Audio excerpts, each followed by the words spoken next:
podcast English lesson 2, dating advice from Jay Shetty. Today, we have an essay about being yourself when you're dating, which is so hard to not show off, just to show up as you.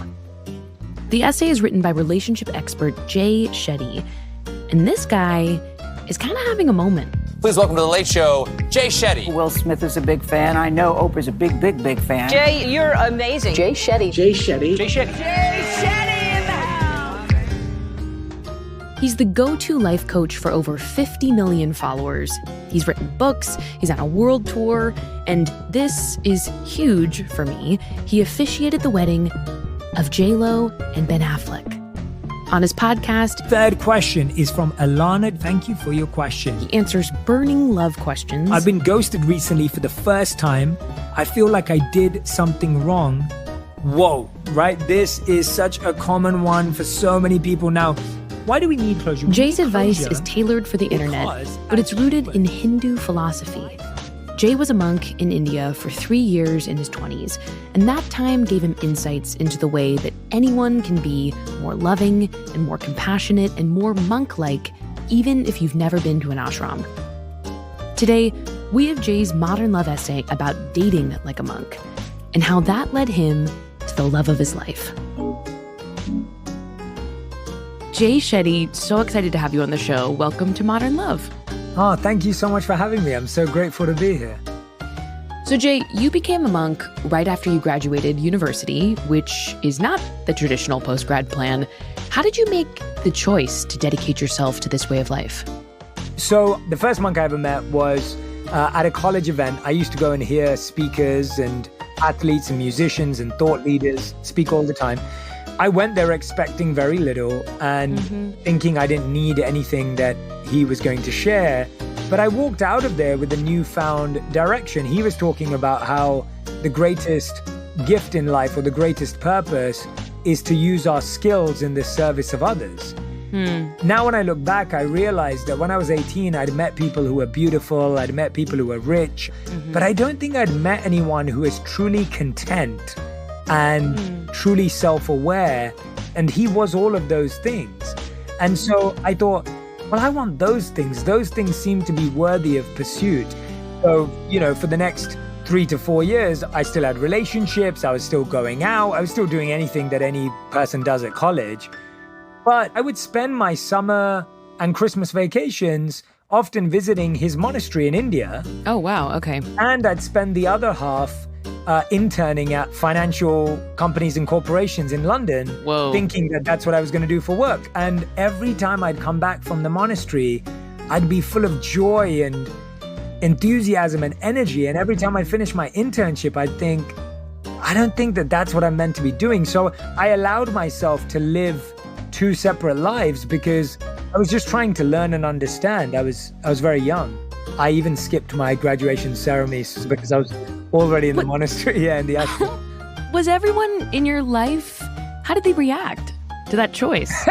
So a lot of my friends were really confused. They were just like, what are you doing? Everyone was getting fancy jobs. And my extended family and community was actually quite negative. They were saying things like, you're wasting your life. You're never going to get a job again. You're joining a cult. Wow. What would you tell them was so important about this way of life that you needed to go dedicate your existence to it? Well, the 2 things that I saw the monks in those summer and Christmas vacations, what they dedicated their life to was self-mastery and service. And when I talk about self-mastery, I mean understanding ego, understanding envy, understanding what our emotions are trying to tell us and how to respond to them. And the other half was service, that they were living their life trying to build sustainable villages or food distribution programs to help the poor or disadvantaged children. And I saw them living their life in a way trying to positively impact others. And I thought, that's what I want to dedicate my life to, is figuring out what's going on inside of me and then help people figuring out what's going on outside. You became a monk in your 20s when most people are going out and flirting and going on dates. And your modern love essay kind of begins with you listing out what your priorities were when you were a monk. Can you read that part of your essay for me? Yes, absolutely. So monks are famously celibate, but celibacy doesn't just mean you're not having sex. It means you're not interacting with other people in a way that could be considered romantic. The Sanskrit word for monk, brahmacharya, means the right use of energy. It's not that romance and sexual energy are wrong, but my practice teaches that we all have a limited amount of energy which can be directed in multiple directions or one. And when energy is scattered, it's difficult to create momentum or impact.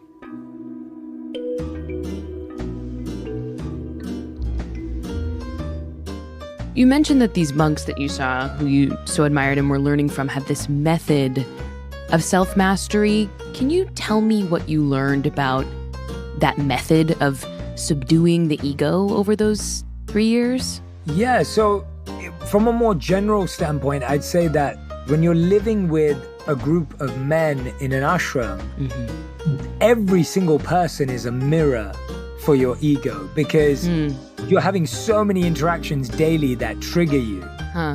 What do you mean triggered? Like, you have a difficult conversation or something? Yeah, it could be a difficult conversation. It could be that someone didn't save food for you when you were late to lunch or breakfast, right? It could be that you weren't selected to give a class this morning and someone else was. And you start noticing very worldly responses to spiritual tasks, and you realize that just being in an ashram doesn't remove your ego. Right. So I'd say that some of the practices that really helped were the practices of recognizing that everyone was a teacher and a student at the same time. This is something that was one of my favorite moments, actually. I was with my monk teacher, and he's in his 60s or 70s at the time, and I'm a young new monk. And every morning I would bow down to him, which was our custom, and he would bow down again back to me. And I would always think how special that was because there was this mutual respect.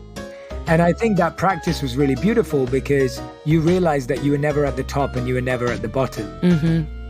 Well, I want to talk about your decision to leave the ashram after 3 years. How did you make that call? So it was the most difficult decision I'd made at the time. Communal living was really tough on my body in terms of my health. I would get sick more often in the ashram. You're living in rooms from sometimes 30 to 100 people. And so there was a physical health component. And then there was this deeper realization that I loved what I was learning, but all I dreamt about and thought about was how could I share this with other people? Because I know so many of my friends are dealing with this, but they're not going to come here. But I really feel the desire to share it with them.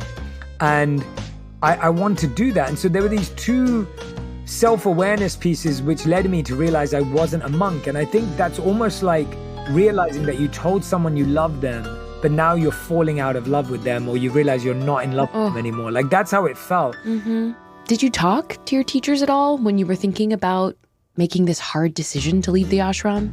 I did. And I was even scared to talk to them about it because I didn't want to feel judged, or, you're almost dropping out and you think, what are your teachers going to say? Right. And my teacher said to me, when I told him that I think I should leave, he said to me that some people go to college and some of them become professors. And he said some of them leave after their degree and they become entrepreneurs or they work at a company. And he said, which one's better, the people who become professors or the people who leave? And I said, neither. I mean, whatever's right for the person. And he said, well, that's the same here. He said, some people come and they graduate to become monks and they stay here for many years. And some take their training like you did and leave and go on to do wonderful things. And he said, I think you'll be very happy if you're sharing what you've learned. And so you should do that. And so there was this really understanding, Totally. open view of, no, maybe it's not right for you anymore. It was right for you then and not anymore. And there's nothing wrong with that. Even in your decision to leave them, they had compassion for you, which is really beautiful. Exactly. That time was extremely tough for me, and it wasn't even a happy decision. And it was even more depressing because when I came back everyone was like, oh, we told you so. Oh, you came back. Oh, you failed being a monk. And then, I was applying for jobs and 40 companies rejected me without an interview. And I was thinking, oh, God. Because your resume had ashram for 3 years on it and nothing else. Yeah. Exactly. Yeah. It's like, what are your transferable skills? Sitting silent and being still. Like, no one wants that in their company. And so it was just almost like maybe everyone was right. And maybe I did just waste 3 years. Yeah, really difficult time. When you came back to London, like in a science fiction movie or something, when people are frozen in those little pods and then they get released after thousands of years and they're like, what is a cell phone? Was it like that for you when you came back to London? Did you not recognize anything around you? The hardest part is having to do small talk when you've done no small talk for 3 years. Right, you've not had a conversation about the latest TV show or the latest movie. Like, have you heard about self-mastery? And they'd be like, what? Yeah. That's exactly it. That must have been really awkward as you started to get back into dating, too. What was that part of it like? Like building a social life, dating again? I didn't really think about dating overall as... I guess I was a bit scared, but I didn't even think about it that way. But I definitely forgotten how to flirt. But when I started talking to my now wife, because she was really good friends with my sister and she'd be over at our place and I'd be talking to her, I only really knew how to have really thoughtful, vulnerable, deep conversation. I do remember that she was always very inquisitive. And so that was kind of helpful for me to just totally be myself.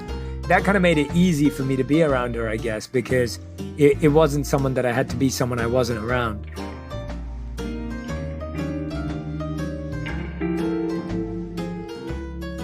After the break, Jay Shetty goes on a date after leaving the ashram. And it does not go well. That's next.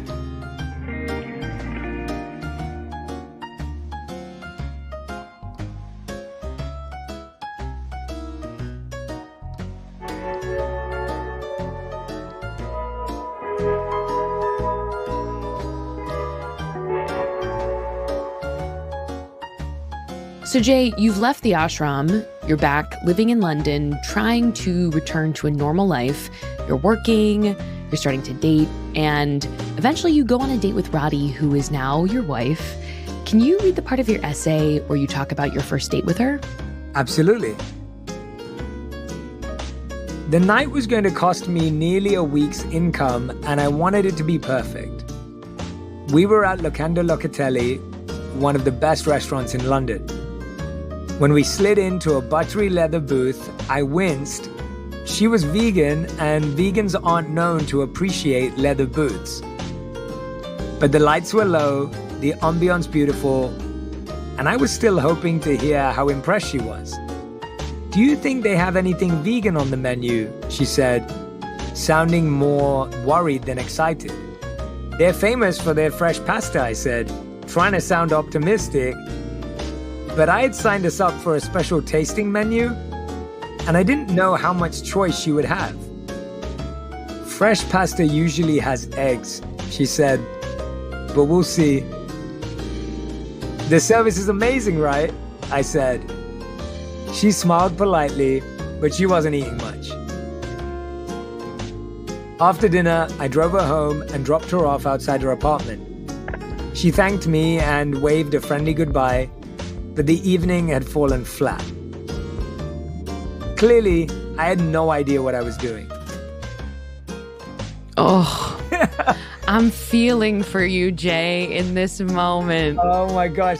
Why do you think it was so easy for you to slip back into this sort of un-monk-like mode of trying to impress Roddy? Like, what is it about dating someone that made you slip back to the old way of life? I think we're so unaware and we underestimate how strongly our conditioning and wiring leads our life. Since I was young, I saw the dates that movies had in rom-coms. I'd done those dates with partners in my teens and college life. And so you assume that I just have to keep repeating this cycle until it goes wrong. And I think we don't realize how many cycles and how many patterns we live in until we start to break them. And It was only later that I figured out that my wife's favorite thing to do, she said to me, my ideal date would be going to Tesco's and walking down the bread aisle. Tesco's is England's Whole Foods. And I think that she was speaking more from a kind of funny tongue-in-cheek in terms of, hey, I'm simple. I just want to walk down an aisle at a grocery store and pick something up to eat. We don't need to go to a fancy restaurant. And I thought that that was refreshing and beautiful because it showed me that she didn't value those things. How long did it take you to sort of relax into yourself with Roddy? And what did it take to do that? Well, I think I give the credit to her because she was so good at not trying to impress someone back. And I don't know, Radhi's just a special human being. She's just like, she's so different and weird in a good way. I dedicated my first book to her, and I wrote the dedication to my wife, who's more monk than I'll ever be.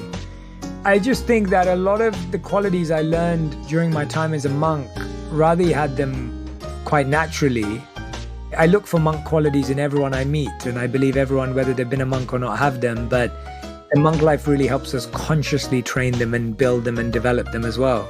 Yeah, I'm struck by when you said that she was, even though it was a bit of a joke, like, I just want to walk down the bread aisle, that sort of simple, pure way of connecting does feel very monk-like of her. I mean, it sounds like you were picking up on these sort of monk-like qualities in her even early on. I think that as well, but I think another thing that just came to mind is Radhi would always say, oh, I want you to come and spend time with my family. My family is really important to me. I remember when I first started hanging out at her house, her family would often look at her and be like, are you really going to wear that when he comes over? Because she'd just be in sweats or whatever. And she'd be like, yeah, that is what I'm going to wear, because that's what I would wear if I was at the house. Totally. And so she had this really like honest, vulnerable, open way of being from the beginning. And I think that was definitely monk-like as well, to just say, yeah, this is who I am and this is how we'll be. And it's part of your practice now to try to develop or even hone those monk qualities in other people, correct? That's your books and your podcast that's sort of about sort of training folks who haven't spent years in an ashram to exhibit these qualities in their own life. Yeah, definitely. The literatures that I studied during my time as a monk really laid out the 4 stages of life almost as 4 classrooms of love. And so the 4 stages of life are considered, life in solitude or monk life or single life. The second stage is relationship life or married life. The third stage of life is almost reflecting and thinking about what you want to do next. And then the 4th stage of life is loving the world. And the monks believe that the most important love story is the love story you have with anyone and everyone and with the world. I think so often we've built up this idea in society that the most important love story is your romantic love story. So many people either go through life single and think that they're unworthy of love because they don't have a romantic partner, or someone loses their romantic partner and then they feel like they don't have any love in their life. But the love of a brother, a sister, a mother, a father, like all of these loves count. Like we can't say that romantic love is above or below any of these. Jay, of those 4 steps, what stage do you think you're in? I would say that I probably have a bit of a glimpse into all of them. Wow, okay. Probably at step 2, practicing to love my wife and the people around me. But I have a glimpse into step 3 and 4 because step 3 requires a lot of healing to protect love within yourself. And then stage 4 is where I want to live every day, which is I want to love everyone and I want to share love with everyone on the planet and I want to be able to spread love across the world. Well, you are on a world tour, so I'd say you're pretty far on your way to step 4. No, I guess. Well, I think that's why I said glimpses, because when I'm with my teachers, I see how they live in that space and I see how I just have a little peek, and that's good enough to prove to me it's real. And so I feel grateful that there's more to learn, though. I'm not upset I'm not there. I'm happy that I know where I have to go. All I'm trying to give people is I don't want anyone to feel shame or guilt for how they currently live. I want you to feel clarity and curiosity about where you still have to go. Jay Shetty, thank you so much for coming on the show. Thank you for having me. So grateful and appreciate your time and energy.